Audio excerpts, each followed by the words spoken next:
Final Boy Status is a podcast about scary movies and the stuff that happens in them. The entire horror genre is generally frightening and disturbing, so if you're a kid, be sure to ask your parents if it's okay for you to listen. Or don't. You'd probably be cooler if you didn't ask for their permission. But then again, I won't tell you how to live your life. Also, we will be discussing spoilers during this podcast, so don't say we didn't warn you.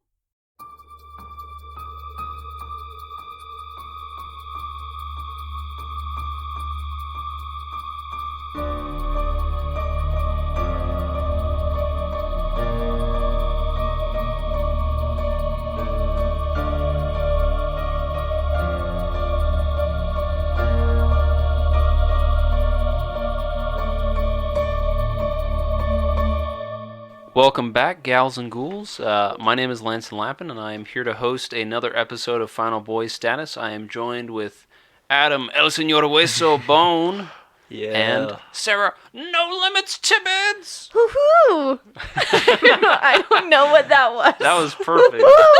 That's how she enters the ring, the steel cage. It's terrifying. The Owl of Death.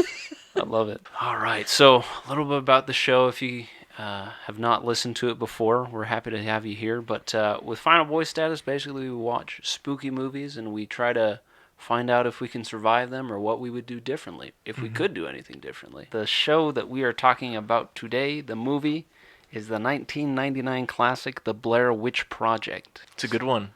Yeah, it is a pretty good one. This was my first found footage film that I've seen. It was pretty... I don't know what a word for that is, so just like imagine, like yeah, we know. Yeah, everyone knows. I feel that. Yeah, that's good. Well, I guess the premise of the story would probably be a good place to start. So basically, we have three learning, very studious film students that go into the Maryland woods to document the existence or maybe non-existence of this iconic figure, the Blair Witch, that does all this spooky stuff and is this local legend in this section of Maryland. Mm-hmm. So things get crazy, they get lost, and some spookiness happens. And so that's kind of just a very watered-down overview of the movie itself. Yeah. All right, let's jump into our killer, or killers. The reason why I said killers is a couple of theories are out there on the internet. Was it just the witch, or was it really that Mike and Josh were messing with Heather and were actually the killers and did all this stuff? And that would not be a funny joke. No. You know what? It'd be funny if we killed you and buried your body in the woods. Some friends. Jeez. They ain't your friends. Listeners at home, if your friends try to bury you in the woods, they're not friends. No. I'm going to weigh in a little bit. I personally think, since the director straight up wanted to put a witch in the movie, that the Blair Witch is definitively the killer in this movie. I know, I'm with you. I think when I'm watching it, it makes the most sense that there is a supernatural entity of some sort. And I can safely say, and I think you guys probably agree, that it just doesn't make sense that Josh and Mike are setting that up. I think the way they react to things, the way they act, the way you can just tell they're done and they just want to go home and they're just angry at Heather. It's a cool theory, but at the same time, to me, I couldn't watch that movie with that lens and take it seriously. Yeah. So I definitely think it's supernatural. Yeah.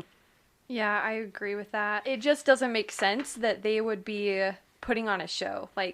So the ending of the film ties to the story of the murderer from the middle of the film, where that old guy killed 7 kids by taking them down 2 by 2, which doesn't make sense now that I think about it, because they're odd numbers. Odd guy out. But yeah. So my thought is that there are kind of two things at play here. Maybe the ghost of the old guy, the murderer, who just killed all those kids, and he's not necessarily in cahoots with the Blair Witch, because that might be a little unbelievable, but I definitely think that that's at play, because that's how the film ends. You see Heather and Mike going down into the cellar in a very similar way as those kids were murdered. So it just kind of makes sense. But then on the other hand, you have all these supernatural things happening. Like you have I always forget what they're called, like the stars. There's like pentagrams and Pentagrams, stuff. yeah, there are pentagrams hanging in the forest at one part. You see, like, spoiler alert, you see some of Josh's shirt and like this bloody mass of gross things, like in this little, it almost looks like an offering or like some kind of creepy witchy stuff. Yeah. In the forest, so like there's obviously something else going on. Yeah. Here's kind of a thought to go off of that. That's maybe an alternate to that too, because let's just say the Blair Witch is something it's like almost ancient, like it's been around for a long time. Yeah. When the old guy was alive, he was like possessed by the Blair Witch, and that's the way she told him, or not inspired, controlled him to kill the guys, and so it is like the Blair Witch's style. But she did it through this guy.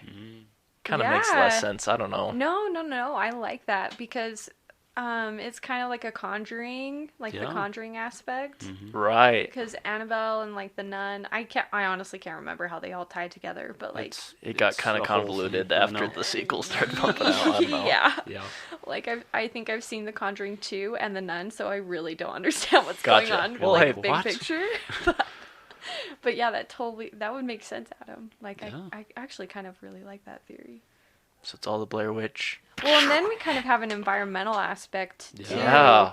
Because it doesn't just stop at night. Like all the haunting stuff happens at night. Mm-hmm.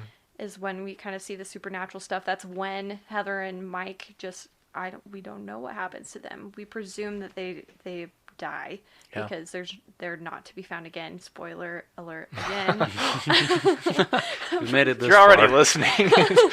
Hopefully you're gonna see the movie. If you haven't, I recommend it. Anyway, so then during the daytime they're lost like perpetually. They basically walk in circles. I think at one point they're like, I've seen that rock before, like I've seen that tree before. I don't know if you guys remember that part. Yeah. But they just can't find the trail anymore. And I've been in dense forests, like in Kentucky, and it is so disorienting. Luckily, we had a way to correct ourselves back to a fire break road, so we didn't get permanently lost like Heather, Mike, and Josh. But like the environmental factor, just like nature's kind of against these guys the whole time. Mm-hmm. So in a way, nature kind of contributes to the killing. So either way, there are like two killers, whether or not it's the two ghosts or the one ghost in nature. Because I think that's a big aspect of the film and how nature and the ghost kind of work together. Like the ghost creates a loop for them or creates, I don't know, keeps them in the forest or whatever. It does scare them in certain places and then lets nature just kind of drive them mad. It's pretty scary on both ends. It's all very meta. It is. Yeah. It's all connected. Yeah, the Blair Witch is very meta. Especially like the release. They're like, yeah, this is actual found footage, everybody. I know, right? Oh my gosh. Can you imagine like actually watching it in 1999? Like, oh, that'd be crazy. Yeah, especially if you lived in Maryland. So. Oh, I know, disturbing. Right? The Blair Witch. I've never heard of it, but I'm never going camping again. I'm moving states. I'm getting out of here. Yeah, no, I like that. I like that there's an aspect where it's almost like when you go into the woods, it's like entering the realm of the Blair Witch, where it's like... Yeah, you're at the mercy of it. Yeah, where it's almost, you're at the mercy and you're kind of just served up to this supernatural entity. And I like the idea that it like influences people in certain ways and influences them to like, the guy like killed people and stuff like that. That's an interesting take. I like that. I do have to say, like, one of the weaknesses about, like, the supernatural entity is it really banks on the fact that these three people don't know how to, like, get out of the woods. Yeah. Yeah, they have no tactical or no navigational abilities. Yeah, which is a perfect segue into actually, like, talking about the victims and, like, their decisions and their mistakes and just their bad choices. So, I guess, like... For you guys, what stood out are some of the choices that you're like, they definitely could have been smarter about that. I mean, Sarah's the resident badass here when it comes to like outdoorsy stuff. So no. she's going to have a lot to say about this. Just compared to the average layperson. Speaking as an average Joe, even me who is not, I don't even like camping that much. Like, I'm not an outdoorsy person. I still could see some glaring flaws. The fact that it's just not, when we talk about Heather and her preparedness, it's just not there. She keeps saying things like, oh, I know where we're going. Everything's like in her head, but she doesn't actually have like, I don't know, she doesn't really actually know where they're going. She doesn't have a plan. She doesn't have ways, if there is an emergency, ways that people would know, ways, you know, if we're not back by this time, you better start looking for us. Like, there's no plan in place in case something goes wrong. You nailed it. Like, that's one of the bigger, the bigger flaws, I think, with our victims, because they don't have a very strong group dynamic, and like, Not at all. Not at all. Like, Mike, he's the new guy, and Josh, he's just kind of like Heather's follower. Like, he's like her boom mic person. Yeah, honestly. Yeah, pretty much. Like, Heather's the only one with the knowledge of anything about this place. Like, she's the expert, and the guys kind of just rely on her for that. If Heather early on had been, say, the one who went missing first, what would have happened to the guys? True. Yeah. Like, they would have been so screwed. And Adam, I think you brought up a really good point, like with search and rescue. I follow the Salt Lake City Search and Rescue on Instagram, and they're always getting called out for stuff that's easy to access, but in a dense wooded forest. If they have no idea where you are, like the exact grid coordinates for your location, it is going to take them so long to try to find you. And what they do when they get lost is they just keep going in circles and circles. They wake up and then they just like walk all day. And they're like, oh, just like we're taking another shortcut. Like she had said the day previous, like, oh yeah, we're taking like a shortcut to get to our next point. So it's just like a whole mess. Like, I just would never travel with Heather. I would never trust her with a map. Lanson. Yeah. I forgot I was here for a minute. Oh, my part of this? Oh, hey, You're wow. just lulled to sleep by my voice. So soothing, you and Adam. Wow. Oh, yeah. But yeah, I think, geez, you guys articulated so many good points. I'm like, ditto. That's, yeah, same here. Another point that I just want to bring up is they took the trouble to actually talk to people that were in the town about, who had lived in the area and knew the area pretty well, about like where stuff was. Well, not where stuff was, but like about the legend. And then they don't like say, hey, here's a map. Can you like point out maybe where this is or what route you would take, having like lived here all your life or like a majority of your life? So I think that's definitely a choice that would have been better if they had actually incorporated people from the town. And I think that when we talk about the other characters, I have to sympathize with them a little bit, because Heather is so confident and so strong-willed that it's easy, you can see it's easy for them to follow her and trust her. Sure. And I think, so when we put ourselves in Mike and Josh's shoes, I kind of see maybe early on how they wouldn't really fact check her or really be like, okay, you tell me what your thought process is here. Because if I was in their shoes, I'm kind of I don't know what the word is, kind of a pushover. So if you're really confident and know what you're doing, I'm not going to, step in your way.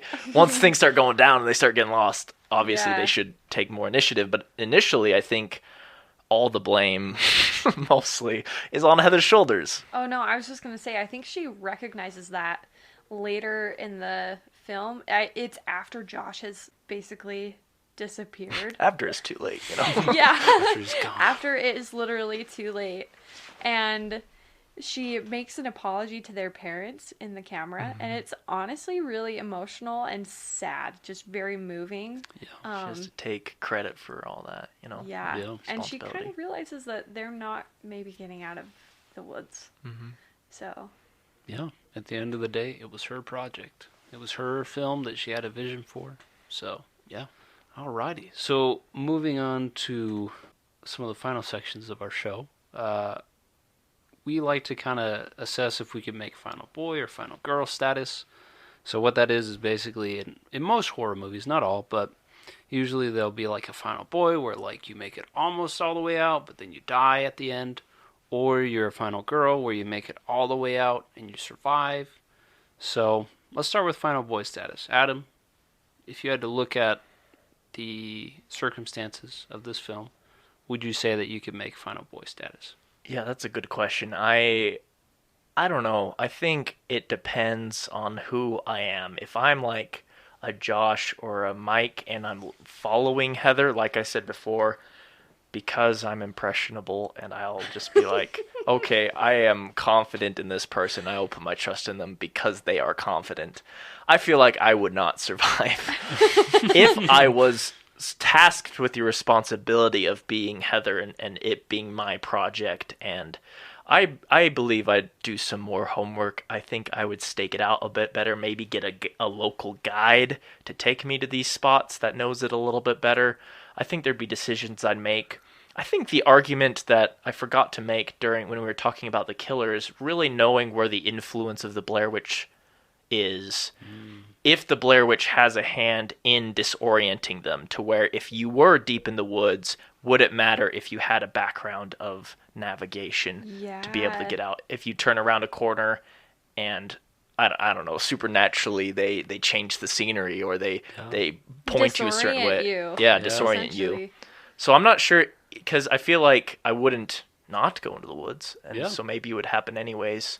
I think because it's so ambiguous and the power is so strong, I believe it is my thing to submit that I would die and probably reach final boy status, because they could get killed earlier on, but it takes a few days. The supernatural things escalate. I think not being the first to die wouldn't be too hard. Yeah, because Josh abandons the group. Like, he's the first one to go. Yeah. And we kind of know that he's dead.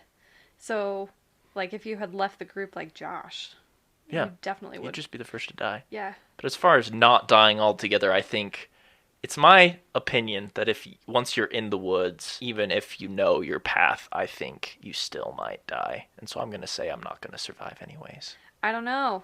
Because we kind of have, like, the group dynamic right now, like, simulated. 2 guys, 1 girl. Yeah. So I want to know, this is kind of derailing from our timeline. I apologize. Chill. Derail away. Would I be Heather if we were in a group? I think so, going out? Oh, absolutely. Especially when it comes to going outdoors. Yeah, I know. Yeah, you're Heather. Yeah, I'm kind of an outdoorsy gal. I would hope that I would survive and at least, like, make final boy status, which means essentially that you just are, like, the second last person to die, right? Yeah, pretty much. So I would hope that, for sure, just because of my survival instincts. Like, I definitely, when I'm in a situation like life or death, I will choose life and fight for life, like, every day. Tooth and nail, yeah. Mm-hmm. However, I also don't know, like, put under the supernatural, because I'm on the same page with you, Adam, like, put under the stress of the supernatural, and then on top of that, having the stress of the other group members relying on me day to day would be so hard. Like, it was hard for Heather. You saw kind of her arc. Like, at the beginning, she was so confident. We talked about that confidence. And then after Josh leaves, she discovers the remnants of whatever happened to Josh. And then we see Mike kind of having to take that role of, like, the confidant, the comforter, because Heather just starts doubting herself and doubting that they can survive, which they don't anyway. So it's interesting, like, would that be me? Would I do that, or would I be more like a Mike character, like, kind of in the background? So I don't know. I would hope I would reach final boy status. I don't know. I don't know though. I probably would be the first one to go though. A monster would see me and be like, weak link. I'm gonna get that one first. Either that or the monster would just want to take the strongest out of the group, you know? Mm-hmm. Which still wouldn't be me, so. Well, if we're talking about the 3 of us, I think it would be you. Oh, well, you're being generous, but thank you. I don't think I am. When it comes to survival in the woods, I don't think I am. So who would you guys be? Would you be Mike or would you be Josh? I feel like Adam would be like, you got like a pretty nurturing personality, so like even if you were new, like you'd be like probably pretty reasonable by the end and be like, you know what guys, let's like not fight, let's like work on actually getting out of here. Have a crazy anxiety attack and destroy the map, but then not just forget about that and be like, never mind, I'm cool now. I'm cool now. All right. I'm cool. Don't worry about it. Not to put words in your mouth, which I just did. No, I feel that. You speak for yourself, Adam. I could agree. I'm with you. You just need to destroy something to make yourself feel better, Just need and then to you're get cool. all that stress out. That sounds like me. Just have to And punch something. I don't know. I guess I'd just book it on out of there. I'd be like, we'll see you guys. All right, this isn't going anywhere. I'm going out on my own. Frick, forget that. Yeah. Yeah, that's an interesting question because it's like, if you look at Mike, is I guess the second. Well, no, that might not be true. Do we know? Do we know? That's true. So I'm going to say, so I guess at least Heather, we don't know for sure, but like in my mind, I feel like she's the second to last to die. Yeah, because they have the person in the corner. Yeah, they Mike die, is in the corner. And then they have the other person Yeah. come, according to the lore. So Yeah. Mike would be the last. Mike would be the last. So just based off of like Heather and her being like not super great at woodsy stuff, she still survives. So I feel like I could get through that at least. Yeah. By the end, though, yeah, I definitely am on the same wavelength as well as like just the woods itself. It seems like when the Blair Witch like selects you, it's almost like a predator and prey thing. When the Blair Witch selects you in the woods to be killed, you're gonna die. Yeah, there's no way out of it. So, unless I'm just kidding, I don't know. I was ready for something.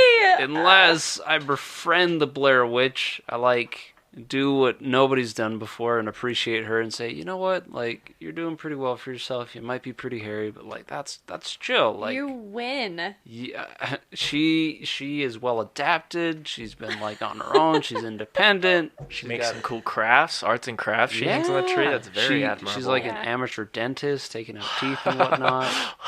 Could use some work. A little bit too much blood, but yeah, master communicator. Maybe not. I mean, like maybe her Master communicator. maybe perhaps her like her motives aren't that great, but like say what you will, she's a woman who knows what she wants.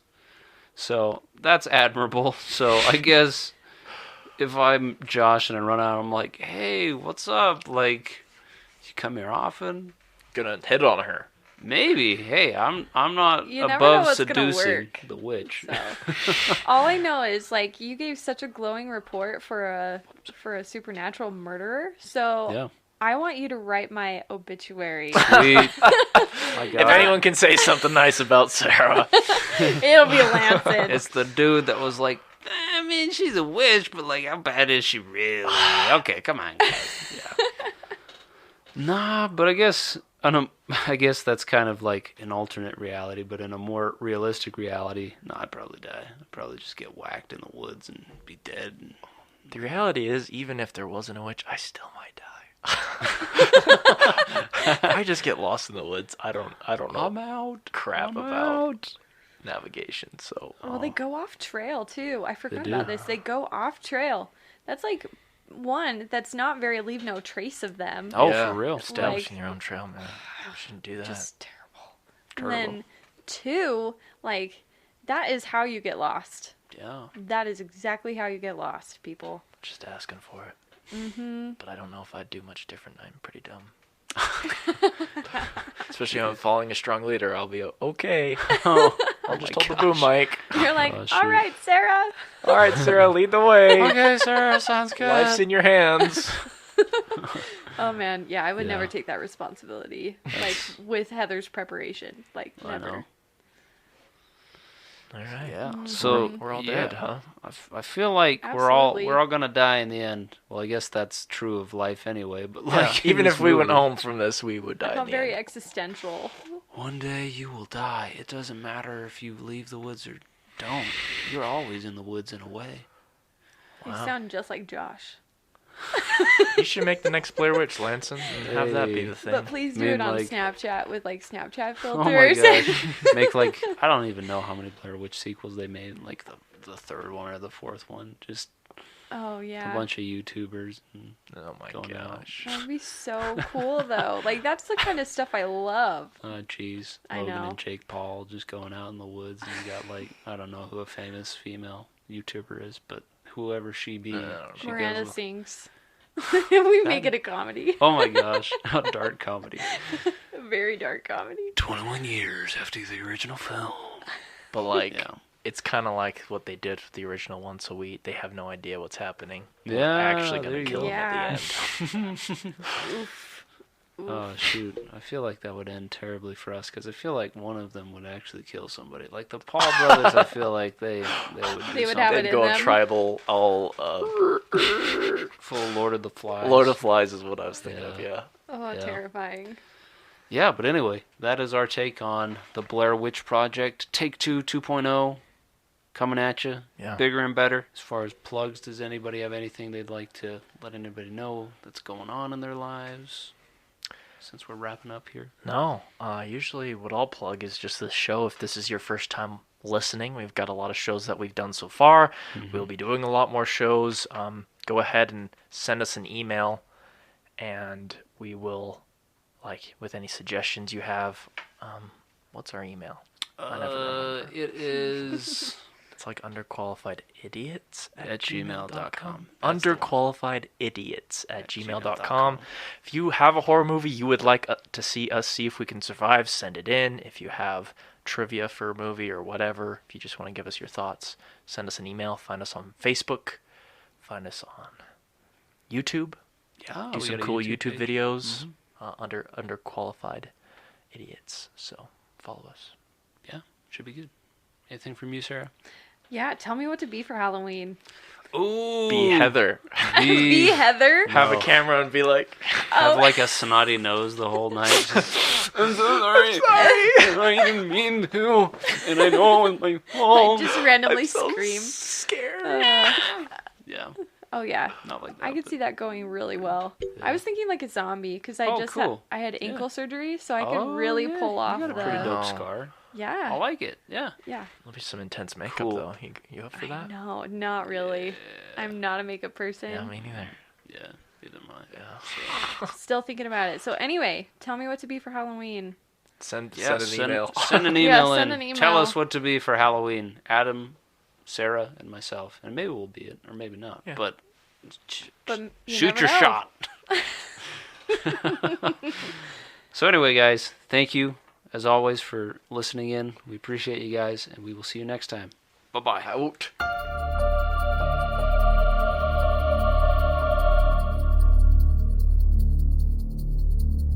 This has been an Underqualified Idiocracy media production, produced by Lanson Lappin, Adam Bone, and Luke Haueter. Theme music for the episode was written by Rachel Robison. You can hear more of Rachel's music at rachelrobinsonmusic.com. You can also find her on Facebook, Twitter, and Instagram by searching at Robel Racheson. Artwork for the YouTube version of this podcast was created by Trinity Rodriguez. You can follow her on Twitter by searching at InstrinBaby to see more of her work. This podcast was recorded in Underqualified Studios and edited by Luke Haueter, with special thanks to Mike Fuchs for providing audio assistance. The illustrious voice acting providing the intro and outro of this episode is Shane Alvey of the Paradox Files voice acting. You can explore more of his work on Facebook, Twitter, and Instagram by searching at The Paradox Files. Hello everyone, thank you for tuning in to this episode of Final Boy Status. If you want to listen to the podcast version, which is longer than the version you find here on YouTube, you can find all the different streaming services we're available on at anchor.fm/finalboystatus. If you are insatiable and you just need that content, baby, you can go to patreon.com/Luke Haueter. That's LUKEHAUETER. We do extended and uncut versions of certain episodes, and they will be uploaded to the Patreon page if you just want to keep that Final Boy Status rolling. Finally, if you like what we're doing, click over here to watch even more Final Boy Status content. Click over here to subscribe.